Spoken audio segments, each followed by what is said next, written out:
Salut, nous voici à nouveau de retour au pied du Créateur. Nous lirons ce jour dans Luc 22, versets 59 et 60. Mais juste avant, recherchons la présence de Dieu. Notre Seigneur et notre Dieu, nous voici devant toi pour apprendre à te connaître et marcher selon tes directives. Que le Saint-Esprit nous conduise en toute la vérité. Nous t'avons prié au nom de Jésus et pour ta gloire éternelle. Amen. As-tu noté avec moi que Jésus a appelé Pierre? Il était au bord de la mer avec son père, ses frères. Jésus lui a dit, viens, suis-moi. Il n'a pas répondu, attends, il faut que je mette le canon sécurité, il faut que je vende le commerce, il faut que je fasse ça et puis après je viendrai te voir. Non. À l'instant, il est parti, il a suivi Jésus. Nous avons vu hier comment il a été témoin partiellement de beaucoup de miracles. On n'a pas vu tous les miracles.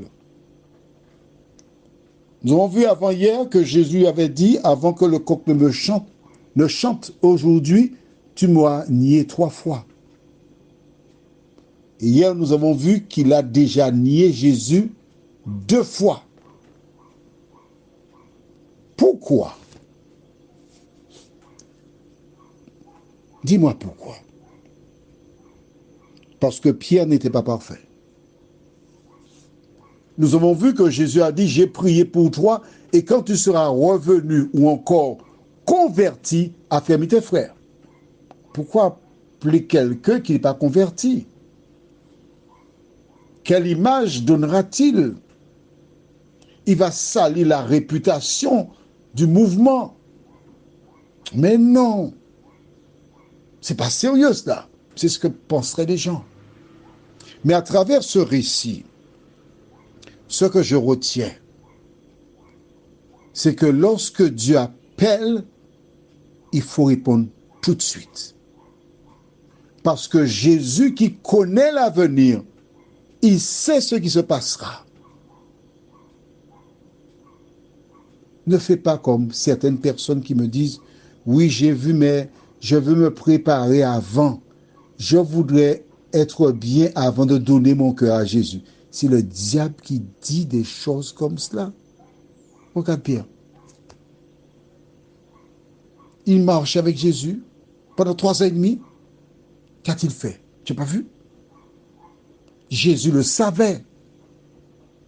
Il te dit de venir à lui tel que tu es.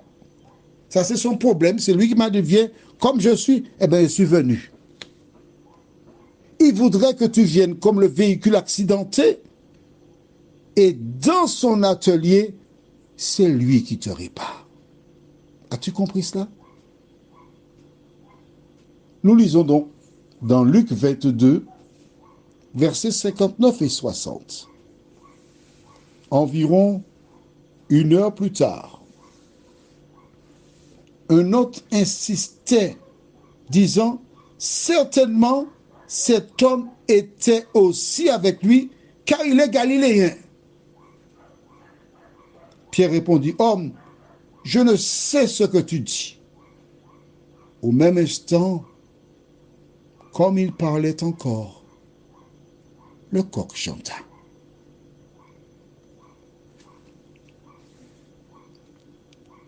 Pierre a eu peur. Il a utilisé la violence, on est d'accord. Mais il n'a pas abandonné Jésus.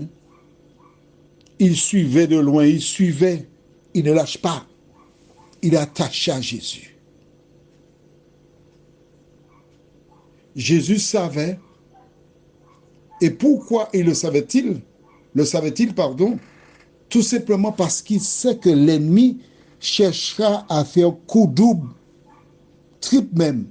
Tous les disciples, si on pouvait les tuer en même temps, ils ne pourraient pas remplir la mission pour laquelle Jésus les a appelés. Avec ses défauts, Pierre suivait Jésus. Ne regarde pas une femme. Ne regarde pas un homme qui est tombé.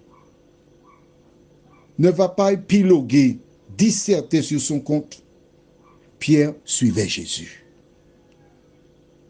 L'important pour toi, c'est de suivre Jésus. 2 fois, il a pu s'en sortir. 3e fois, un bonhomme vient. Il doit se dire probablement aux Antilles, il y a une expression, tonnerre, mais qu'est-ce qu'ils ont après moi comme ça? Aux Antilles, il y a des jurons. Probablement, il va utiliser les légumes du pays pour se faire entendre, pour qu'on lui donne la paix. Mais qu'est-ce qu'ils ont tous après moi comme ça? Vois-tu? Cette expérience où Pierre a rogné le Christ 3 fois, sais-tu pourquoi? Jésus a permis cela pour t'éclairer, m'éclairer, afin que nous sachions que tous ceux qui veulent vivre pieusement en Jésus-Christ seront persécutés. L'ennemi, par les attaques qu'il utilise, que cherche-t-il? Afin de quoi? Détruire la foi. Mais si, rappelle-toi, Jésus avait dit à Pierre, j'ai prié pour toi afin que ta foi ne défaille point. L'objectif du diable, c'était que la foi de Pierre défaille, qu'il ne puisse plus continuer à parler de Jésus, le condamner, l'isoler, l'incinérer même. Voilà pourquoi il a envoyé ces personnes. Et quand le coq a chanté, Pierre s'est souvenu de la parole de Jésus. Mais n'oublie pas, Jésus lui avait dit, quand tu seras revenu, Jésus savait que dans le temps, Pierre l'aurait rencontré. Et que s'est-il passé? Mais oui, je te dirai ça demain si Dieu nous prête vie. Prions. Notre Seigneur et notre Dieu, merci pour la parole. La parole qui me dit que je ne suis pas parfait, je suis un pécheur. Je suis loin de toi. Mais tu m'aimes. Tu m'aimes, Seigneur. Mon Sauveur m'aime. Quel ferme appui pour ma foi. Seigneur, comment après savoir dit tant de choses, peux-tu accepter Pierre? Qu'adviendra-t-il pour lui? À travers ce récit, tu nous montres ton amour pour la race humaine. Merci pour la parole. Merci de nous aider à la mettre en pratique, de nous sauver parce que nous t'avons demandé ces grâces. Au nom de Jésus et pour ta gloire éternelle. Amen. Je te souhaite de passer une excellente journée sous le regard de Dieu. Et il me tarde de te retrouver demain. En attendant, je te dis, n'aie pas peur.